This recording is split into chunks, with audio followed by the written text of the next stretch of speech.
માતાજી રામદેવ પીર મંદિરમાં વર્ષોથી એમ કહેવાય કે હરેક તહેવારો સનાતન સંસ્કૃતિને લગતા તહેવારો ઉજવાય છે. ખાસ કરી અને આજ એમ કહેવાય કે શિવરાત્રી મહાપર્વનું આયોજન કરવામાં આવ્યું છે, તો એના વિશે આપ શું કહેશો? મહાશિવરાત્રિનું આયોજન અમારે દર વર્ષે થાય છે, ધામધૂમથી કરીએ છીએ. ક્યારેક યજ્ઞ હવન પણ કરીએ, ક્યારેક આ રીતે ધૂન કીર્તન ભજન કરીએ.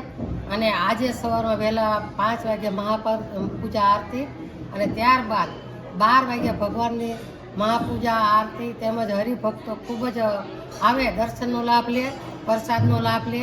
તેમજ બપોર પછી પણ મહિલા મંડળ બહેનોનો સત્સંગ સાંજે 7 વાગે 108 દીવાની દીપમાળા આરતી ભગવાન ભોળાનાથની થશે. પછી રાત્રે સંતવાણી કાર્યક્રમ થશે, તેમજ રાત્રે 12 વાગે મહાપૂજા અને ભગવાન ભોળાનાથની આરતી થશે. આ રીતે 4 આરતી ભગવાન ભોળાનાથની આજે થાય 4 પહોરની.